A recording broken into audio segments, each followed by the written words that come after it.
My name is Dunya Medhat. I'm a junior consultant at Turner and Townsend. We are joined today by Joyce Aftab, sustainability consultant from Turner and Townsend. This is a Retrofit Information Support and Expertise, or RISE event, which is fully funded by the Department for Energy Security and Net Zero and delivered by Turner and Townsend. Thank you all again for joining us, and I will now hand over to Joyce to start today's presentation. Thank you so much, Dunya. Hi, everyone. As Dunya said, my name is Joyce Aftab. I'm a consultant at Turner and Townsend. So thank you so much for joining us today. And we'll be talking about embedding social value in retrofit projects.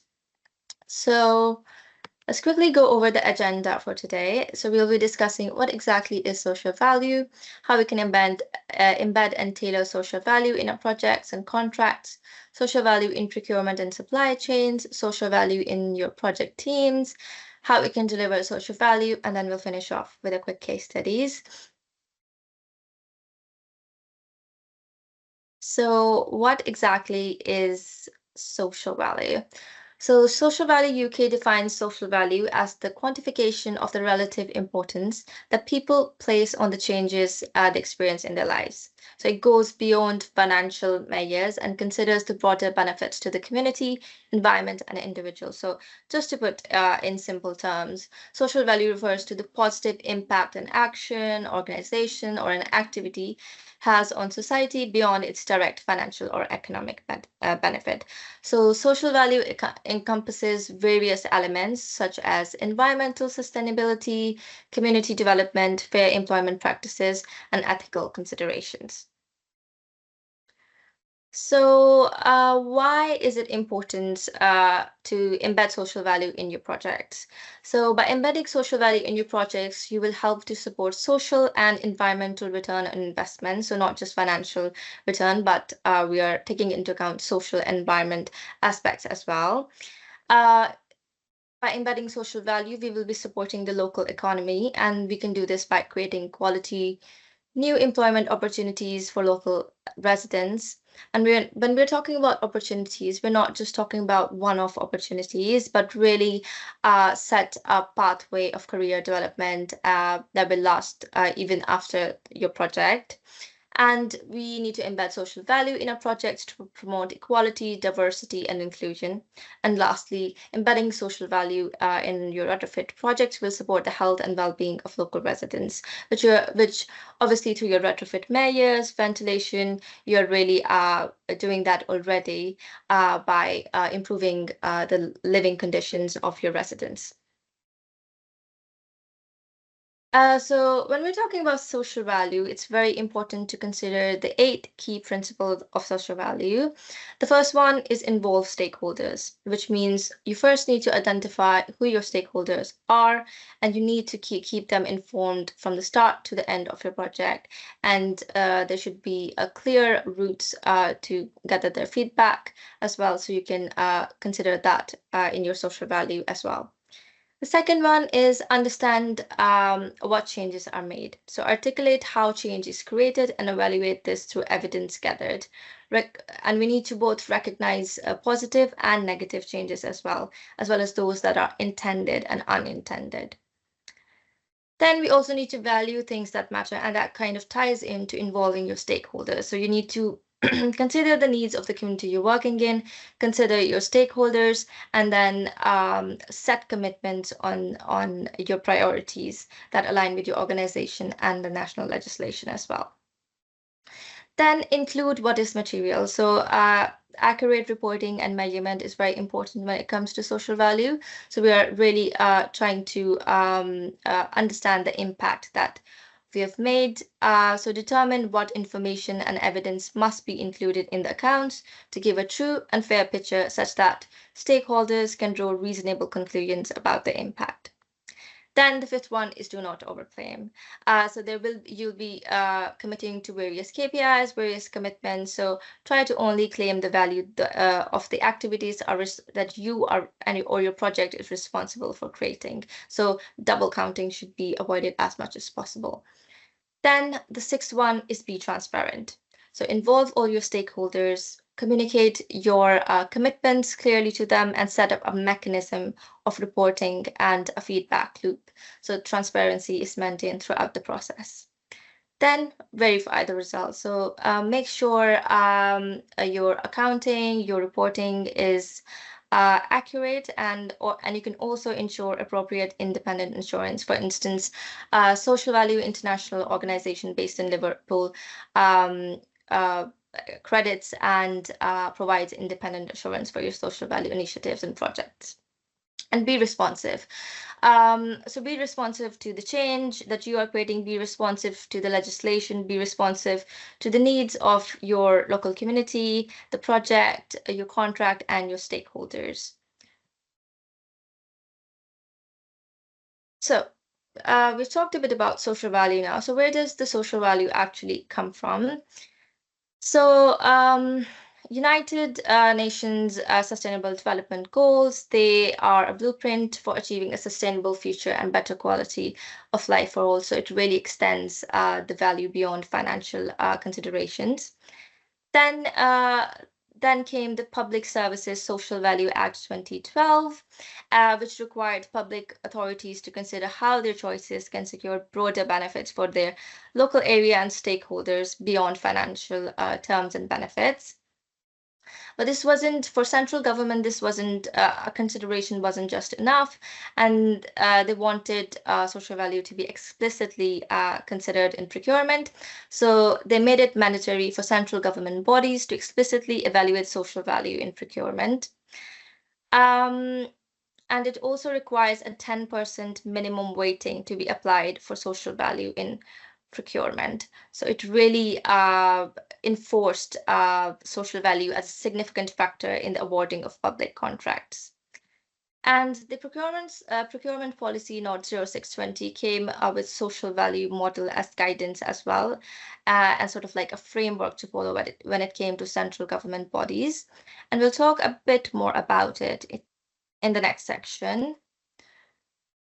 So, so the social value model was introduced in 2020 along with PPN 0620 by Cabinet, and it was designed to help central government to embed social value into their procurement processes, and it must be used by all central government departments, their executive agencies, and non-departmental bodies. So the social value model, it sets out government social value priorities for procurement. So it really does align with the legislation and priorities that we need to consider when we are designing our social value.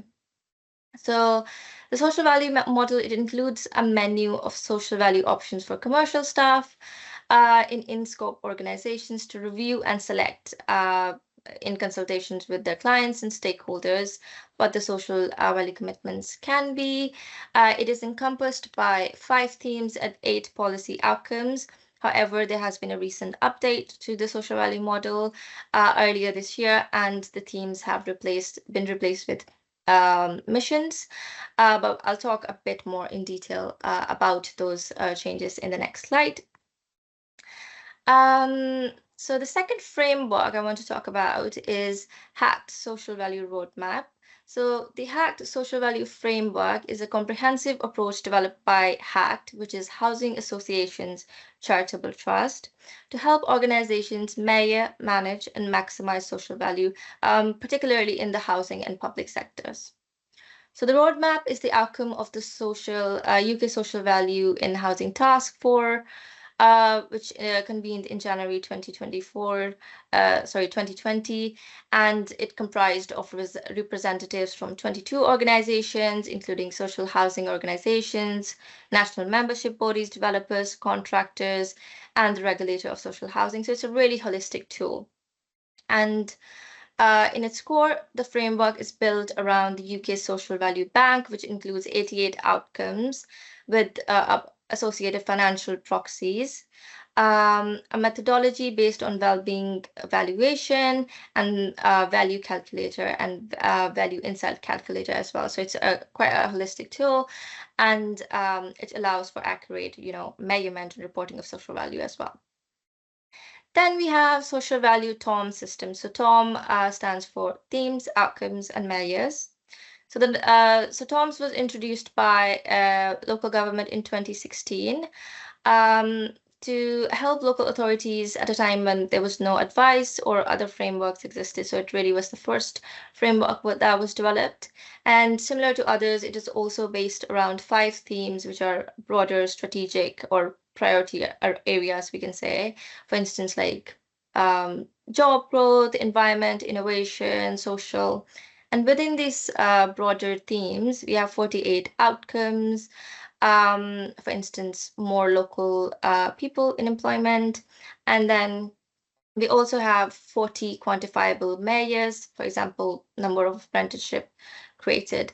So it really provides standardized metrics with financial proxies to calculate social value in financial terms. So you can communicate that to stakeholders and investors. And it is also customizable for different sectors and geographies. So it was a quick overview of these 3 prominent social value frameworks. So as promised, we'll dive a bit deeper into the social value model. So the previous social value model was updated to the new social value model 002. And the themes have now been amended to missions, and these missions align with the latest priorities of the central government. And these missions are then tied into different policy outcomes. For instance, we've got Kickstart Economic Growth, and that it is directly linked to policy outcome, fair work, skills growth. Then we have Make Britain a Clean Energy Superpower, and it is linked to resilient, innovative, and flexible supply chains and sustainable procurement practices. Then the third mission is Take Back Our Streets. So how we can use our projects to support the reduction in crime, break down barriers to the opportunity. So, creating employment and training opportunities for those who face barrier to employment, and creating a pipeline of opportunity for your contract workforce. So you're really creating long-term opportunities for your community and for your workforce here. And then build an NHS fit for the future. So increasing productivity through physical and mental well-being. So as you might know, unhealthy living conditions, for instance, poor ventilation, can lead to a lot of health issues. So if we are tackling those issues, then we are reducing the pressure on NHS. So it directly links to that as well. So as I said, the PPN 002 social value model is set to integrate social value into public procurement to deliver social, economic, and environmental benefits. So it was updated at the start of this year in February 2025, and it will become mandatory for in-scope organizations from October 1st, 2025.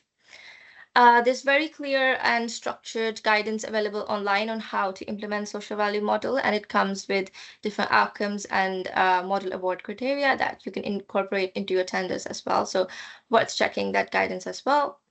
And we also have the link available in the slide deck, which you can refer to later on. And implementing the social value model involves 3-step process. So the first one is select an outcome. Second, insert social value question. And the third one is insert award criteria. So expanding on this 3-step process a bit more. So the first one is select an outcome. So you can choose an outcome from the social value model that is relevant, proportionate, and non-discriminatory to your project or your contract, and ensure that the outcome relates to the subject matter of the contract, and it can be realistically achieved by suppliers. So it's directly relevant and it's actually achievable, so you're not putting unnecessary burdens on your suppliers. Then the second one is insert social value question. So include the model social value question in your tender document, and this should be linked to your outcome as well. Refine the question based on market feedback to suit the specific conditions of your contracts. It's very important to identify what is your need of your local community, and also what is actually achievable in the market and what's already been done, how you can improve it as well. And the third one is insert award criteria. So add the corresponding social value award criteria and sub-criteria to your document, and refine the criteria based on market feedback. So across all the process, we need to make sure we're incorporating feedback, involving stakeholders from the start to the end of your social value delivery plan. And now that we have talked about a bit about social value, what it is, frameworks, and how social value model works, let's talk a bit about embedding and tailoring social value. Okay, so as we discussed before, it's very important to respond to the local needs of your community because they are at the heart of delivering social value. So here we have a quick roadmap on how you can ensure this throughout your project. So the first one is build awareness within the organization. So it's very important that the organization is aligned with your social value goals and your project team is also aware of your social value commitments. Then you need to identify the organization's pipeline of procurement. So what contracts you'll prioritize, what projects, and how you will be aligning them to social value priorities of the government and your project. Then market assessment. So you need to assess the market by considering the community impact and environmental sustainability. So once you have that information from the market on what's needed, what needs to be delivered, you can select the social value themes, policy, outcomes, and model award criteria.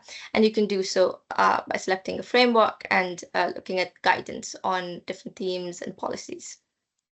So once you have identified those themes, policies, and outcomes, then you need to take that back to the market and test the selected themes, policy, outcomes, and model award criteria, see what's being done already, see if there's any improvement you can do, or you can, really find ways to maximize social value. Then you need to build the evaluation criteria into the procurement requirements. So at this point, you have involved the stakeholders, you've identified needs of the community, needs of the contract, it aligns with legislation, it aligns with your organization. So now you put it in your procurement as procurement questions. Then comes tender evaluation and managing the contract. So once you've include the relevant questions in your tenders, then it comes to contract management and reporting, ensuring that social value is being monitored and measured along with other aspects of the project from the start to the end of your project. So just to break it down a little bit further, we've got a high-level approach here along with some stages and steps. So the first step is to understand the needs of your local community and area. And you can do so by engaging with residents, collaborate with stakeholders to agree social value priorities. And the discussions that happen with stakeholders, it needs to include the information that you've gathered from market and your local needs analysis as well. And then you need to identify the organization's pipeline of procurements and how you can prioritize your social value commitments within these contracts.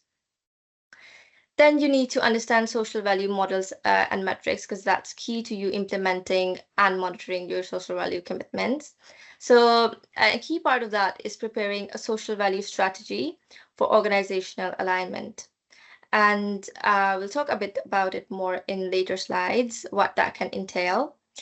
And again, you need to, once you have the strategy developed, you can align it with a pipeline of procurements and different contracts in your organization. And the strategy is directly linked to your strategy in procurement as well. So your social value delivery strategy and your procurement strategy should align together. And it should directly be linked to maturity aligned to government priorities in tendering. So the key priorities that the government is focusing on, the missions that we talked about before, so directly linking into that. And then you need to align it with your retrofit supply chain as well and keeping them informed and consulted as well. And the last step is creating meaningful additional social value. So not just a tick box exercise, but actually creating meaningful social value that is measurable, and we are considering all the negative and both positive impacts for transparency, and then reporting clear outcomes and impact of social value, and then incorporating any lesson learned, any feedback in any of your other procurement exercises, tenders, or projects. So yeah, we talked about considering the needs of your community. So we've got a few approaches here. So the first one is review socio-economic data. So you can do this to really understand the makeup of the community that you're working in. For instance, if there's low-income households with low-income backgrounds, then you can maybe create opportunities, apprenticeship opportunities, or work experience opportunities to really upskill and create a career path for young members of the community, for example. Then engage with residents. So you need to actively engage with residents that you'll be working with and really understand what their needs are, what are the barriers. If there's language barriers, you can, make that a plan of your social value to, explore into different modes of communication. Review approaches in similar communities. So you can look at other projects that are doing similar work as yours or working in similar sort of communities and see what has been done, what has been successful, and what you can build on or improve on in your actual retrofit project. Then we've got map and engage representative stakeholders. So like we said, from the beginning to the end, involving stakeholders is very important. And then you could do a local needs analysis, and that should inform your social value delivery commitments that you will be making for the project. So obviously we've talked quite a lot about stakeholders. So when it comes to our retrofit project, we can have varying level of interest and influence with different stakeholders. So here we have a diagram. So on x-axis, we've got level of interest from low to high. On y-axis, we have level of influence from low to high. So here your key players are your resident, your project team, project board, schools, colleges, and then people with high interest but low level of influence would be your delivery partners, and they should keep informed. Then we've got stakeholders that are high influence but low interest. That would be your procurement, your internal finance team, your community center, and they should keep satisfied and you should be working with them. And then we have general public, which is low level of influence and low level of interest. And you should make sure that you are raising awareness within the general public as well. Perfect. So that was a quick overview of social value, how we can embed it. And now let's talk a little bit about social value in procurement and supply chains. So social value procurement questions. So essentially, suppliers should be asked how they will generate and deliver social value during the contract to the local stakeholders and explain how this is going to be monitored across the contracts. So you should really develop a number of model evaluation questions that will give tenderers the opportunity to explain these aspects and provide enough evidence for assessors to determine whether they are the best supplier of social value in your, whatever contract it is, whatever subject matter or project it is. And a good award question should try to achieve the points that are mentioned here. The first one is make your request clear. So make it clear to the bidder what you want them to tell you. Be worded in such a way that they can respond to it intelligently and innovatively, and that you are inviting tailored and considered responses and not just generic cut and paste ones. So really conveying a sense that your organization knows what you're asking for, and you're also giving the bidder the opportunity to put themselves forward in the best way possible. For instance, you can use multi-part questions or sub-questions, making sure this is what you really need, and check that bidders will be able to understand what you want. And we've talked a bit about questions before as well. So try to ask a question per policy outcome and make sure that outcome is aligned with your project goals and the needs of your local community. And then include measuring and monitoring of social value as well, and how your bidders will plan on measuring and monitoring and report on social value should they win the tender. So just to elaborate on what we've discussed a bit further, so we've got some example social value questions here. So we've got generic question and how it can be improved. For instance, the first one, what is your organization's policy with regard to recruitment policy, diversity? So it really does look like a cut and paste question. So we can instead say, outline the measures you will take to improve diversity and inclusion of the workforce on this contract. Explain how you will deliver this measure and report impact. A second question is, what is your policy to well-being in the local area? Instead, you can use the question, outline the measures you will take to improve well-being of the local community and workforce during this contract, and explain how you will deliver this measure and report impact. And similarly, another question is, how do you plan to improve economic activity in the local area? So you can replace it, but outline the measures you will take to support local economic growth, particularly in areas of high deprivation on this contract. Explain how you will deliver this measure and report impact. So really including the specifics, and you're kind of providing a guide for the bidders to answer the questions as well. So we've learned about how to the best practice for incorporating social value procurement questions. So let's discuss a little bit how to evaluate social value. So the model requires users to assess and score the quality of the social value offered in the tender against the selected policy outcomes at evaluation stage. So it's the same way as you would for any other evaluation criteria designed to assess quality. So evaluation of responses against the award criteria must be a qualitative assessment where bidder responses are assessed against scoring metrics, offering a narrative description for each available score. So it must allow for assessors to score on quality and be able to differentiate between tenders. So basically using a qualitative assessment will ensure that small and medium-sized enterprises are able to compete with larger companies on a level playing field with regards to the social value proposal. So we linking back to what we discussed before, we are providing equal opportunities for all, even in the contract as well, and really considering small and medium enterprises as well. And then we need to ensure that the method is proportionate, which means, if proportionate to the ask of the contract. So you shouldn't put unnecessary burdens on your commercial team or suppliers. So it really should be proportionate. And it should, the evaluation should account 10%, should put 10% weighting on the social value questions as well.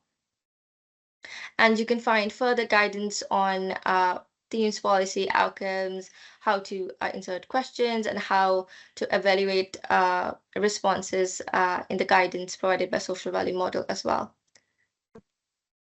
So let's talk about social value in the project team.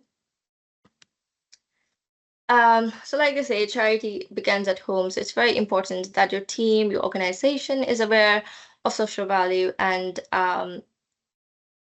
your social value commitments also align with organizational goals, values, and objectives as well. So the first one here for our project team is learning and development. So it's very important to create a pipeline of learning and development opportunities and trainings for your contract workforce, and not just one-off trainings, not just one-off opportunities, but really creating a career path for them to progress in their current role and be skilled enough for promotions in the future. Then we've got well-being at work. So really making sure that you're improving mental and physical well-being at work for your contract workforce. And this could include flexible working patterns, taking into account neurodivergence, health conditions, and really working with the contract workforce on the best way to deliver their commitments. Then we have community and society engagement. So the community that your project team is working in, they should really engage. They should know and understand the community, and the way they can do that is through maybe volunteer days or corporate and social responsibility days, where they integrate into the community and add value to in different areas, such as through different charities, like doing park clearances, delivering mentorship to young individuals of the community, and creating opportunities that way.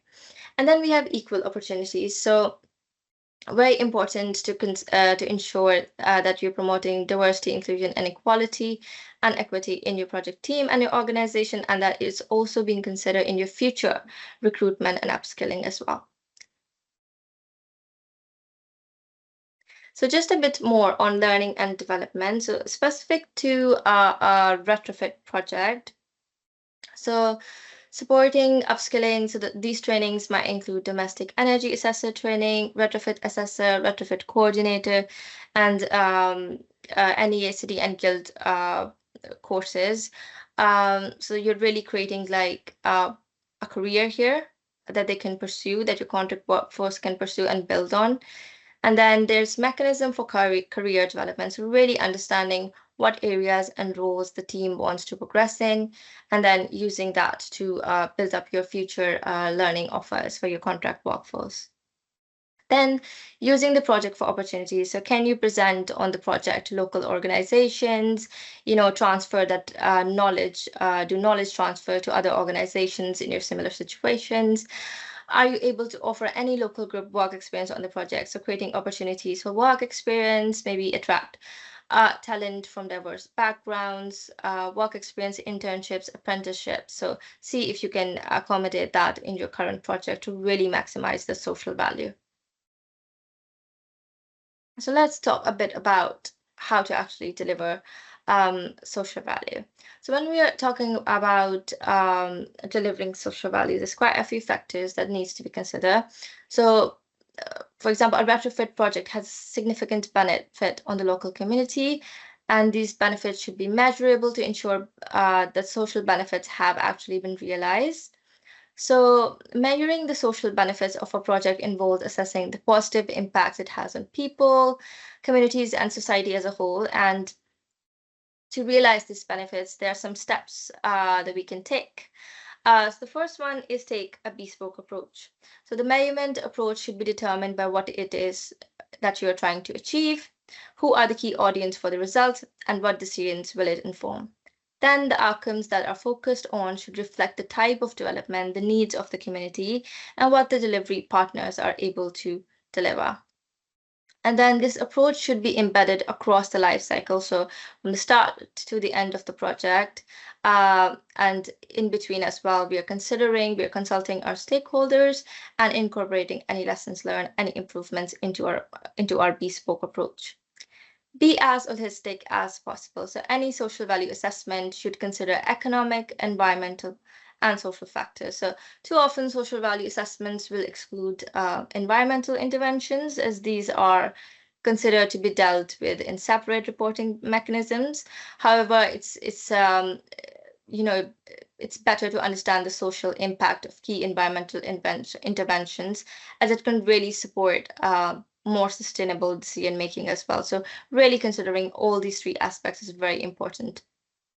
And then involve the local community. So really engage with the residents, engage with the needs of your local community, and use that to set up your social value delivery commitments. Be transparent. So we've talked about this before as well. So throughout the process, be transparent with your stakeholders, all the beneficiaries, set up mechanisms of clear and accurate reporting, and all the results, all the changes that you're making, including negative and positive impacts, to ensure transparency. Make it robust and credible. So, and I think it forms the part of transparency as well. If you have, robust KPIs, very clear KPIs, reporting mechanisms, then that allows for transparencies to beneficiaries and all the stakeholders of your project. And share progress meaningfully. So social value shouldn't be a tick box exercise. It should be meaningful, and it should really create a positive impact, and only the impact that you have created should be considered. and drive future change. So throughout the process, ensure that all the learnings, all the improvement measures, all the feedback you get from your local community, from all the stakeholders, it's really informing decision makings for not just your current project, but future projects as well. So we touched a bit upon social value strategy before, and a big part of that is a social value delivery plan. So a strong delivery plan evidences how you or supplier intend to create the outcomes you seek to be addressed through the project. So setting up clear governance is really important. So who is responsible and how they will be made aware. For instance, your social value commitments could be part of a regular agenda item, and there should be a mechanism of cadence and how it will be cascaded from top to the bottom. Then roles and responsibilities. So who is responsible for delivery of commitments, what teams are involved, when and how it will be delivered. And you need to set clear KPIs in the delivery plan as well. And you need to also highlight why you've selected these KPIs and commitments and how they benefit the project, how they benefit your local community. And then we have delivery of social value commitments, how and when, a clear timeline of when each social value commitment will be delivered, how and what will be the impact and benefit. And then influencing stakeholders, how you're creating a positive change in the life of your stakeholders, how you're using their influence to better your project and your commitments.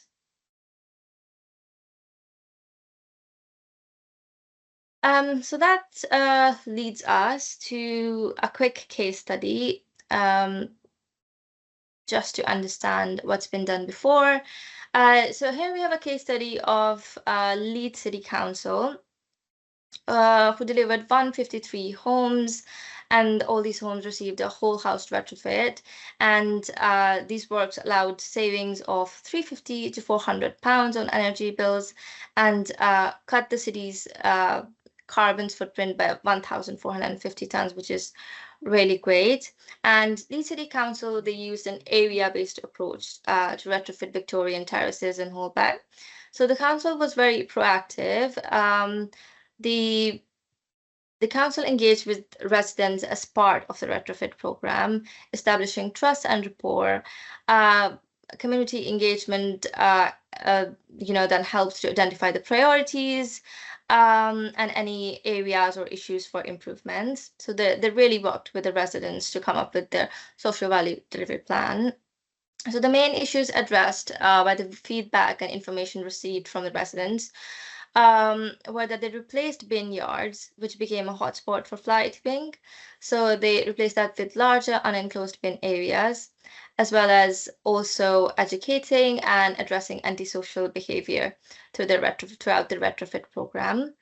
And from the feedback they received, Leeds City Council also introduced new services to areas, including selective licensing for private rented properties, regenerating empty homes, and establishing a community hub. So really creating that sense of community with the residents that they worked with. So this scheme gained significant traction with the residents, and the council successfully extended the program until funding ran out. So it's an example of a very successful project. The approach was a holistic approach incorporating the social value works within the energy efficiency works. And it was really important for the council, really maximizing the social value that they incorporated in their retrofit project. And the contractor also built a relationship with their residents, and that also allowed for smooth access to properties, ensuring that the mayors, that residents are happy with the mayors installed, and really all the benefits are recognized by the residents, and they really worked together to maximize social value through their retrofit project. So that's a really nice example of embedding social value in a retrofit project by Leeds City Council. And of course, we have covered a lot of information here. So just to provide you a quick summary on embedding social value. So the key part is consider all parties. That involves all stakeholders, including your communities, all the beneficiaries. So really recognizing that needs and then basing your social value delivery plan and commitment on these needs and feedback. So knowing the legislation is very important, making your team aware, making your organization aligned to the recent legislation, the new frameworks, and the key priorities of the central government, for instance. Um, and understanding how social value models and metrics work so you can efficiently incorporate it into your tenders, into your projects, and that also allows for accurate reporting and transparency, as we talked before as well. And then you need to incorporate all of this, the transparency, involve all the stakeholders from the start of the project towards the end and to the entire life cycle of the project. Get the team on board, raise that awareness of social value in your team, ensuring that your team is very much aligned with the legislation and the priorities of your project and your organizational values as well. Great tracking mechanism, so accurate reporting, a clear governance structure from the top to the bottom is very important, and mechanisms for feedback as well, so you can incorporate any lessons learned and any improvement measures into your current or future retrofit project as well, and create checkpoints. So again, a clear governance structure and clear checkpoints and reviewing your KPIs and your commitments is very important to really measure the impact that you've made and what you can do better in the future. So that sort of summarizes our session here. So thank you for listening.